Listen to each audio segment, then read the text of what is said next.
ڈیولیجنٹ. بہرحال میں نہیں کہتا, لوگ کہتے ہیں. بہرحال اچھا جی, علی امین گنڈا پور نے کہا ہے کہ پارٹی پر مشکل وقت آیا تو پتہ چل گیا کون غدار تھا. چیک کرو کون بزدل تھا اور کون نظریاتی. جن لوگوں نے وفاداریاں بدلی ہیں انہیں نہیں چھوڑیں گے. خیبر پختونخوا اسمبلی سے خطاب میں علی امین گنڈا پور نے کہا جن لوگوں نے بھی وفاداریاں بدلی ہیں ان کے نام آج رات تک ساڑھے کو آ جائیں گے, یعنی کل رات. انہوں نے کہا کہ ایسی حکومت نے عدلیہ پر حملہ کیا جس کے پاس جائز مینڈیٹ نہیں ہے. مرضی کے بندے بٹھا کر فیصلے لیں گے تو ادارے آگے نہیں بڑھیں گے. سب تو پہلو انٹرا پارٹی الیکشن کے حوالے سے گزشتہ رات سب سے پہلے پی ٹی آئی نے جناب درخواست پائی ہے, اور 2-3 درخواستوں پہلے عمران خان بھی یہ کام کردا رہا ہے. تو جناب تھوڑا کہاں چٹا ہے, تسی انہاں دے پھر بھی تقلید کرنی ہے. حالانکہ 26ویں آئینی ترمیم کے تحت کل سینیٹر علی ظفر صاحب نے اور حامد خان نے دونوں نے چیف مسٹر کے سامنے کیا کہ یہ 26ویں آئینی ترمیم کے تحت تو اسی یہ ہن آئینی بینچ دے سامنے پیش ہوں گے. تو چیف مسٹر کہہ رہے ہیں سانوں تو پتہ ہی کوئی نہیں ہے بھائی اجے بھائی جان. پھر بھی نوسر بات چیک کرو, میں تمہیں پڑھ کے دسنا اور مزید اسکرپٹ بہت ٹائٹ لکھا ہوا ہے. اچھا وہ کہہ رہے ہیں بابا نہیں, علی امین گنڈا پر کہہ رہے ہیں جناب ایسی حکومت نے عدلیہ پر حملہ کیا جس کے پاس زیادہ مینڈیٹ نہیں. مرضی کے بندے بٹھا کر فیصلے لیں گے تو ادارے آگے نہیں بڑھیں گے. سر چیک کرو, علی امین گنڈا پور نے مزید کیا ہے کہ غیر آئینی ترمیم صرف اشرافیہ کو فائدہ دینے کے لیے کی گئی ہے, صرف اشرافیہ کو فائدہ دینے کے لیے کی گئی ہے. لیکن سپریم کورٹ میں کھڑے ہو کے گزشتہ دن انٹرا پارٹی الیکشن کے حوالے سے کیس میں علی ظفر اور حامد خان دونوں پی ٹی آئی کے لوگوں نے کہا ہے کہ چیف مسٹر صاحب 26ویں آئینی ترمیم کے تحت اس کیس نہیں سڑا سن سکتے تھے. اسی آئینی ترمیم آئینی بینچ کے سامنے ایک کیس لگے گا جی ہوں بس تھی رہن دو. بڑا صحیح طریقے سے کہا. تو چیف مسٹر نے کیا سامنے پتہ ہی کوئی نہیں. تو یہ ابھی بھائی جان کیا کہہ رہے ہیں کہ اشرافیہ تو خود ہی اشرافیہ نے, لیکن لوگ اللہ کی قسم اندھی تقلید کر رہے ہیں. میں تو پریشان ہو جاتا ہوں کہ یا تو سارے لوگ پاگل نے چڑے انہوں کی تقلید جو ان کی تقلید کر رہے ہیں ان کے پیچھے لگے ہوئے, یا تو پاگل ہے یار. نوسر بازوں کو پہچان نہیں رہے آپ لوگ.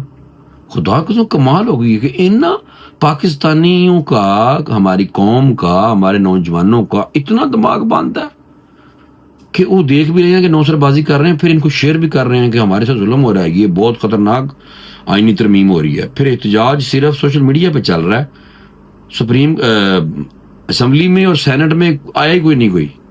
اور اب اسی ترمیم کے تحت فائدہ بھی لے رہے ہیں, خود ہی پہلا فائدہ اسی جماعت نے. تو پھر بھی اندھی تقلید جاری ہے بھائی. اچھا بہرحال ہمیں پتہ چل گیا ہے کون غدار ہے, کون بزدل ہے, کون نظریاتی تھا. اب بچے لڑ رہے ہیں بھائی. انہوں نے کہا کہ ایسے لوگ بھی ہیں جنہوں نے ووٹ تو نہیں دیا مگر بانی پی ٹی آئی کی پیٹھ میں گرا کھچڑا گونپا ہے. جن لوگوں نے بھی وفاداری بدلی ہیں انہیں نہیں چھوڑیں گے. وفاداری کیا کریں گے, مطلب قتل کر دیں گے. یار عجیب بندہ ہے. وفاداری بدلنے لوگوں نے دیکھو جذباتی, اللہ کی قسم پلیز پاکستانی اللہ تبارک پلیز ان کی باتوں میں نہ آئیں. یہ سب فراڈ ہے بھائی. دیکھیں یہ تو ہے ہی نہیں ہے, کوئی مسئلہ ہی کوئی نہیں ہے, وہ تو آیا ہی کوئی نہیں ہے, بندہ ہی کوئی نہیں ہے, ووٹ بھی کسی نے نہیں ڈالا, اغوا بھی کوئی نہیں ہوا. ذہن کو شیر ہو رہا ہے بھائی میں تو اغوا نہیں ہوا, مینوں اپنی پارٹی نہیں, یعنی کہ میں کوئی چھپا ہوا نہیں تھا.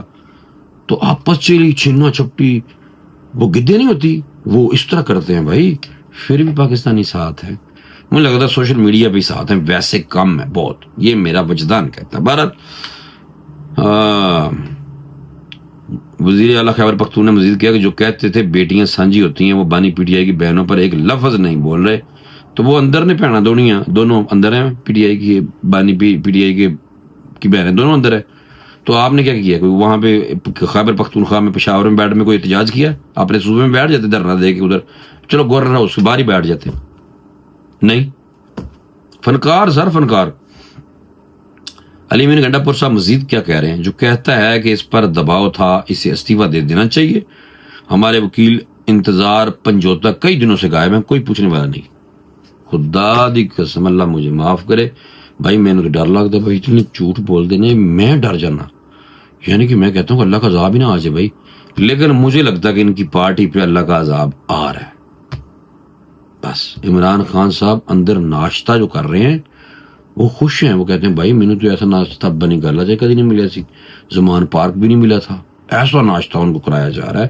اور انہوں نے کہا کہ جو روٹی کھاؤ بس آرام سے رہو, 75 سال آپ کی عمر ہو گئی ہے جی, تسی آرام نہ بہو بس, کوئی مسئلہ نہیں. وہ آرام نہ بیٹھا ہے بندہ, بس کوئی آ جاتا ہے تو کوئی گل کر لینا ہے. اور باہر لوگ تتے ہوئے پہ نے, اور کدی کہہ دیتا باہر نکلو توڑو کیونکہ ظاہر سی بات ہے مولانا فضل الرحمان صاحب کہا کرتے تھے یہودی ایجنٹ بھی ہیں. ہم نے تو ثابت کیا بھائی اسرائیل کتنے ان کے خیر خواہ بننے کی کوشش کر رہا ہے اسرائیل. لیکن اسرائیل آپ کو پتہ ہے کہ اسرائیل ہمارے جو کارگل وار ہوئی تھی اس میں اسرائیل نے انڈیا کو ہتھیار دیے تھے. رپورٹس ہیں انڈیا ٹوڈے کے پرانے کالم نکال کے دیکھ لیں. اب انڈیا اسرائیل کو ہتھیار دے رہا ہے, انڈیا ٹوڈے نے رپورٹ کی ہے. تو اسرائیل اور انڈیا کا گٹھ جوڑ دیکھو. اور انڈیا میں بھارت میں عمران خان صاحب کے لیے کہا جا رہا تھا, وہ میجر گورو کی ویڈیو نکال کے دیکھ لیں, وہ کہہ رہا تھا بھائی چندہ دو. عمران خان صاحب نے وہ کر دیا ہے پاکستان میں جو ہم کارگل 65-71 جنگ میں نہیں کر سکے تھے, عمران خان نے سارا کچھ فوج کے خلاف اپنی عوام کو کھڑا کر دیا. تو ٹھیک ہے, اگر آپ نے یہودیوں کا اور ہندوؤں کا, یہ جو انڈین ہے دشمن ملک, ان کا اگر اور ان کے گٹھ جوڑ والے لوگوں کے ساتھ اگر آپ نے اندھی تقلید کرنی ہے ان کی, تو بھائی آپ کی مرضی. سچ بہت مشکل ہوتا ہے بولنا, کیونکہ میں سچ بول رہا ہوں, مجھے اتنی کالیں آتی ہیں, لوگ گالیاں دیتے ہیں, پتہ نہیں کیا کچھ کہتے ہیں, میسج گندے کرتے ہیں. بھائی اللہ معاف کرے, مجھے لگتا ہے کوئی امریکہ سے یا انڈیا سے بیٹھے کرتے ہوں گے. واٹس ایپ کے نمبر پہ وہ نمبر تو آتا ہی نہیں ہے, یعنی کہ ایک عجیب سے نمبر آتے ہیں, کسی دن دکھا دوں گا آپ کو. لیکن بہرحال ہم نے ڈرنا نہیں, ہم نے سچ بتانا, جو مرضی ہو جائے جان اللہ کو دینی ہے. یہ مذاق نہیں ہے, وہ مذاق دینے والے صاحب اور تھے. ٹھیک ہے نا. شہریار افریدی اللہ معاف, قرآن چک لیا بھائی اس نے, رانا ثناء اللہ صاحب کے حوالے سے قرآن اٹھا دیا کہ بھائی یہ جینون کیس ہے, یعنی کہ انہوں کے سے ہمیں افیم اور پتہ نہیں چرس پتہ نہیں منشیات پکڑی ہے. جھوٹ بعد میں ثابت ہوگا جھوٹ. لوگوں نے معافی مانگ لی اس پہ, کہا بھائی جھوٹ تھا, اپنے بندوں نے. تو وہ بندہ قرآن بھی اٹھا رہا تھا, جان اللہ کو دینی ہے, ایسی بات ہے. لیکن الحمدللہ رب العالمین ہمیں اللہ سے ڈر لگتا ہے, کیونکہ اللہ سے خوف خدا یعنی کہ ہونا بہت ضروری ہے انسان کے اندر. جب انسان کے اندر خوف خدا ہوگا نا تو پھر جھوٹ نہیں بولتا. بس سچی باتیں براہ نے دسنیاں سن, وہ میں دیتی ہیں تمہیں 10. مینوں اجازت دیو. اللہ حافظ.